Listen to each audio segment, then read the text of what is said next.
हे माझे बरोबर 2002ला आमदार होते. त्यांचे वडील वसंतराव चव्हाण, त्यांच्या वडिलांचं नाव मी विसरलो. हे शरद पवारांचे अतिशय जवळचे होते आणि त्यामुळेच त्यांना शरद पवारांनी आमदार केलं होतं. माझ्या अंदाजाने त्यांच्या वडिलांचं नाव बळवंतराव. एक शांत, सुस्वभावी, कधीही आक्रमकपणा होता पण कधीही कोणालाही न दुखवणारा, कार्यकर्त्यांशी अतिशय प्रेमाने वागणारा, शेतीविषयी उत्तम ज्ञान असणारा, समाजासाठी हवा तसा राजकारणीत होता, समाज मन ओळखणारा. त्यांच्या निधनाने मला प्रचंड धक्का बसला. तसं त्यांचं वयही फार मोठं नव्हतं आणि उत्तम संसदपटू, कारण का मी त्यांच्यावर विधानसभेत काम केलं आहे. एका उत्तम संसदपटूला, एका चांगल्या माणसाला महाराष्ट्र हरवून बसला, ह्याचं माझ्यासारख्याला निश्चितच दुःख. गायब करण्यात आलेलं आहे शिक्षण. हे बघा, माझी तर मागणी आहे, पहिली त्या आपटेला अटक करा. हे सगळं घडवणारा आपटे आहे, मग त्या आपटेला का बाजूला ठेवलाय?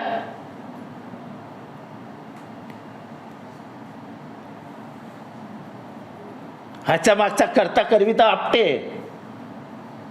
टीचर्स नाही आहेत, प्रिन्सिपल्स नाही आहेत. केस करायची की नाही हे कोण ठरवतं? ट्रस्टी ना. मग ट्रस्टी कोण होता? आपटे ना. मग आपटेला का नाही अजूनपर्यंत ढकलला आतमध्ये? कारण का आपटेचे वशिले मोठे आहेत. आपटे एकदम वरच्या स्तरावरचा राजकारणी आहे. आता स्तरावरनं जर तुम्ही आरोपी ठरवणार असताल तर शेवटच्या स्तरावरचाच माणूस म्हणणार आहे. वरच्या स्तरावरचा माणूस बोल. दुर्दैव आहे, दुर्दैव आहे. मी अजूनही सांगतो महाराष्ट्राला, राजकारण सोडून द्या, पण पुढची 20 वर्ष त्या पोरींना त्यांच्याबरोबर जे झालं आहे त्याचं स्वप्न पडत राहील. त्या मानसिक रुग्ण होतील, त्यांना मानसोपचार तज्ज्ञाची औषध पाणी ट्रीटमेंट लागेल. हा चाइल्ड सायकॅलॉजीचा मोठा विषय आहे. Sexual abuse of a minor, ह्याचा धडे आणि धडे लिहिलेत पुस्तकांमध्ये. ही तिच्या मनावर कोरली गेली आहे, कोरली, तिच्या हृदयावर कोरली गेली आहे. हिचे परिणाम तिच्या आयुष्यात काय होतील हे तिचे आईवडील आणि संवेदनशील समाजालाच समजेल. ज्यांच्यातली संवेदनशीलता संपली आहेत ते शासनात बसलेत. आजपर्यंत एकही मोठा मंत्री आलेला नाही त्यांच्या डोक्यावरनं हात फिरवायला, हे सांगायला की शासन तुमच्याबरोबर आहे. आपल्या पुरीवरती असं काय झालं असतं तर आपण काय केलं असतं? त्या गरीब घरच्या पुरी आहेत. बदलापूर हे शिक्षणाने, संस्कृतीने, साहित्यात, कलाक्षेत्रात सगळीकडे पुढे असणारं शांत शहर. तिथे एवढा विद्रोह आणि उद्रेक होतो.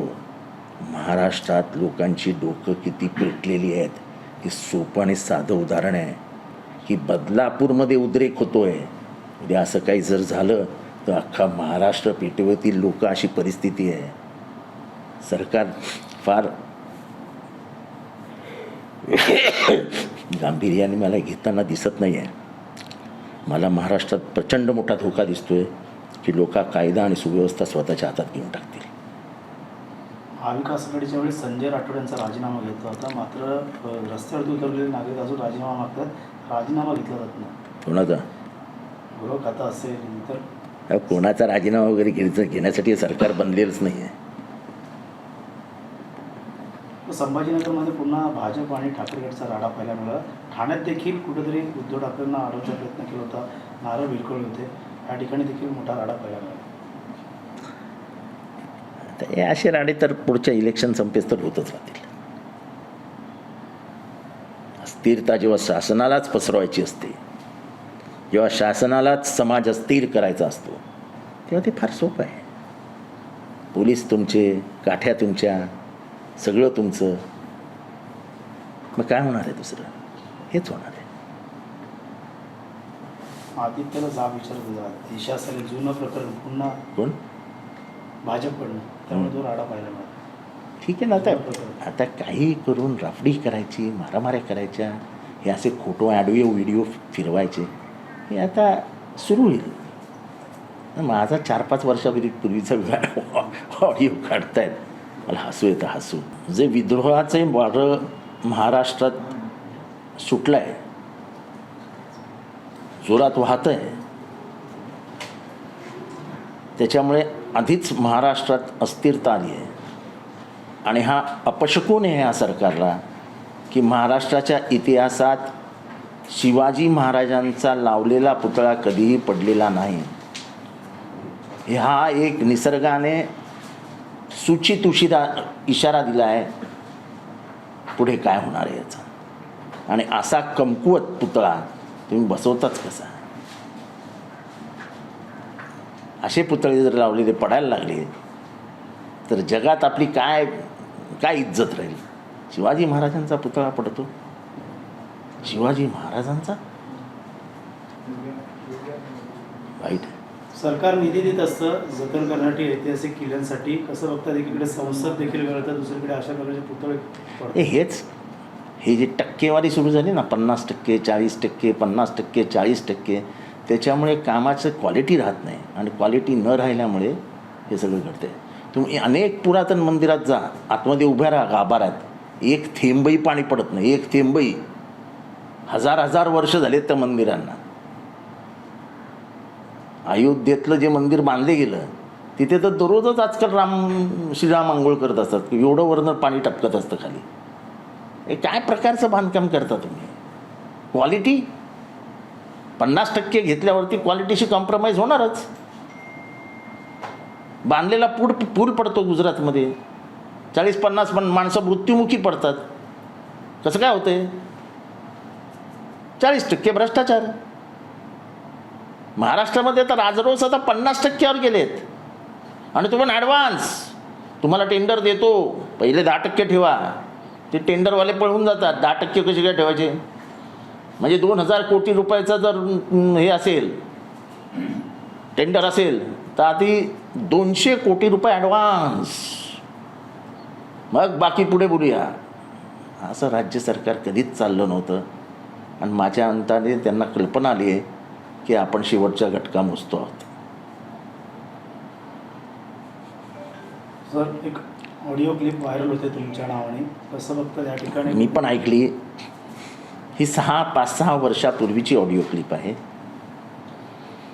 फिल्म इंडस्ट्रीतला एक मोठ्या माणसाला काही त्रास दिला जात होता, त्यासंबंधी तेव्हाच्या आमच्या पक्षातले ज्येष्ठ नेते, मी त्यांचं नावही ऑडिओ क्लिपमध्ये घेतलं आहे, त्यांनी त्यांच्याकडे तक्रार केली की पक्षाचा एक माणूस असा त्रास देतो आहे. मल्लिकार्जुन जे आहेत त्यांना पक्षात मीच आणलं होतं, त्यामुळे मी त्यांना सांगितलं, अरे बाबा कशाला करतो हे सगळं, सोड ना यार. कारण का त्याच्या मागचं बॅकग्राऊंड फार विचित्र होतं, ते मी ते सांगू इच्छित नाही. आता 5-6 वर्षापूर्वीची ऑडिओ क्लिप काढून चालवणार असाल तर अशा खूप ऑडिओ क्लिप मिळतील, खूप. आता सुपारी घ्यायची म्हटल्यावर सुपारी घेणार ना. सुपारी, तुमचं नावच सुपारी आहे, सुपारी ठाकरे. त्याच्यामुळे मला या अशा ऑडिओ क्लिप वगैरे मीडिया ट्रायलला मी कधी घाबरलेलो नाही, घाबरत पण नाही. या तत्कालिक परिस्थिती काय होती हे कोणालाही माहीत नाही आहे. मग जर एवढंच होतं आणि एवढं सत्याची बाजू होती तर पोलिसांनी केस का नाही रजिस्टर केली? ते एवढ्या वेळा पोलीस स्टेशनला गेले, बॉम्बे क्राईममध्ये गेले, ठाणा क्राईममध्ये गेले, नवी मुंबई क्राईममध्ये गेले, ती पोरगी सगळीकडे गेली, माझी तक्रार घ्या, माझा छळ झाला आहे, माझा लैंगिक छळ झाला आहे. पोलिसांनी एकही तक्रार का नाही नोंदवून घेतली? काहीतरी बॅकग्राऊंड असेल ना त्याला. ज्याच्याबरोबर हे झालं होतं त्याचंही नाव मला घ्यायचं नाही आहे, पण फिल्म इंडस्ट्रीमध्ये आहे टी सिरीज नाव ऐकलं आहे का? टी सिरीज, त्याच्या मालकाबरोबर केलं जात होतं ब्लॅकमेलिंग. काय वाटतं बदलापूर प्रकरण कुठं वळवण्याचं छे छे छे छे छे छे छे छे छे छे. बदलापूर प्रकरणातनं ह्यांना पळ काढता येणार नाही. आणि माझी ऑडिओ क्लिप चालवून ते जर म्हणत असतील बदलापूर फिरवू तर आज एक्सपोज झाले ना. 4-5-6 वर्षापूर्वीची ऑडिओ क्लिप, त्याच्यामध्ये कोणीतरी ब्लॅकमेलिंग करतंय. तो माणूस आमच्या म्हणजे आता ती पलीकडे असलेल्या ज्येष्ठ नेत्याकडे जातो. तो ज्येष्ठ नेता मला फोन करतो की बाबा हे थांबव. मी थांबवण्यासाठी प्रयत्न करतो. मी पैशाची ऑफर दिली का? मी माझ्या भाषेत त्याला सांगितलं की करू नको, कशाला करतो रे. आता ही ऑडिओ आणि व्हिडिओ काय होणार आहे. माझ्या आता काल काय गुन्हा घडला असता तर ठीक आहे, चालवली असती तर थोडासा मी बैचैन झालो असतो. हे झालं आता गेलं, डोक्यावरनं पाणी गेलं. जितेंद्र आव्हाड यांचे अनेक पॉईंट्स असे शोधतात सत्ताधारी की अरे सोडा यार, मला जेवढं बदनाम करायचंय करा.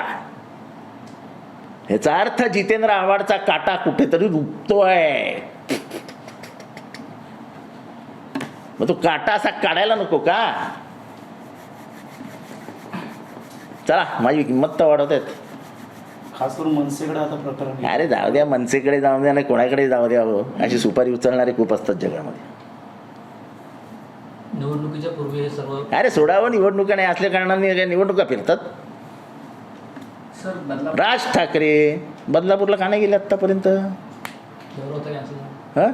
आज आज दौरा जाणार दौरा होता. होता त्यांचा. अहो आज झाले ना किती दिवस. अशा प्रकरणामध्ये माणुसकीच्या नात्याने 24 तासात पोचायला पाहिजे. मराठी माणसाचा अभिमान असलेले राज ठाकरे यांचा हात त्या पोलीसच्या आईच्या डोक्यावरनं, बापाच्या डोक्यावरनं फिरायला पाहिजे होता की घाबरू नका, मी तुमच्या बरोबर आहे. तर माझी व्हिडिओ क्लिपचं प्रेस कॉन्फरन्स घेणार, ऑडिओ क्लिपची, आणि मी उद्या सांगितलं माझा आवाजच नाही तर काय तपासायला देणार आहेत? मी सांगतो माझा आवाजच नाही, जा डुप्लिकेट आवाज काढलाय. राज ठाकरे कोणाचाही आवाज काढू शकतात, त्यांनी माझाच आवाज काढून क्लिप केली तयार असेल. तुम्हाला माहिती आहे ते किती मोठे मिमिक्री आर्टिस्ट आहेत ते. वामन म्हात्रेने देखील पत्रकारांना थेट एक प्रकारचा धमकी मला वाईट वाटतं. पोलीस कुठेतरी कमजोर पडतो ठाणे नाही नाही, असं ठाणा पोलिसांना दोष देऊ नका. सत्ताधाऱ्यांचे फोन आल्यावरती मागच्या 5 वर्षात, म्हणजे मागच्या 2.5-3 वर्षामध्ये ठाण्यामध्ये, महाराष्ट्रामध्ये जे झालंय पोलिसांवरती, याच्यात पोलिसांचा किंचितही दोष नाही. काही पोलीस जरूर भडवेगिरी करतायत, दलाली करतायत, पण 99% पोलीस हे अगदी म्हणजे काय म्हणतात त्याला, त्यांच्या मना असं दडपणाने काम करतायत. काही जण हरामी आहेत, ते आपल्या वैयक्तिक फायद्यासाठी राजकारण्यांचा फायदा उचलतायत. हे राजकारण्यांनी पण समजवायला हवं. अरे बिचारा, मी आत्ता पोलीस ह्याला गेलेलो कमिशनर ऑफिसमध्ये, एका पोलिसाच्या चेहऱ्यावर हास्य नाही. अरे त्यांचा दोष काय? चला काढा त्या शितोळेबाईचे कॉल लॉग, आणि कोणी कोणी फोन केलेत सांगा बरं. चला काला CPचे कॉल लॉग, आणि कोणी कोणी फोन केलेत सांगा बरं. अरे तुम्ही त्यांच्यातली जी क्रियाशीलता आहे ती निष्क्रिय करणार असाल तर त्या बिचाऱ्या पोलिसांना दोष देऊन फायदा काय? अरे छोट्या छोट्या गोष्टीमध्ये तुम्ही पोलिसांना वापरता. कळव्यामध्ये एक आमची पाईपलाईन बनवतो आम्ही, त्याला एक सत्ताधारी म्हणजे एक नवीन जो गट सक्रिय झालाय त्यांना जॉईन मारायचा होता म्हणून पोलिसांचा वापर. आज 1000 महिला रस्त्यावर उतरल्या, 1000 महिला. हे असं नाही चालत हो. पोलीस हे रक्षणासाठी आहेत, तुमच्या रक्षणासाठी नाही, समाजात काही घडणार नाही त्याच्यासाठी आहेत. मी पोलिसांना अजिबात दोष देत नाही.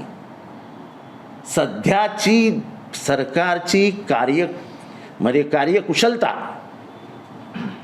ज्या पद्धतीची आहे त्या पद्धतीत कायद्याची बूज राहिलेली नाही, आणि त्याला कारण सत्ताधारी आहेत. पोलीसना दोष देऊ नका.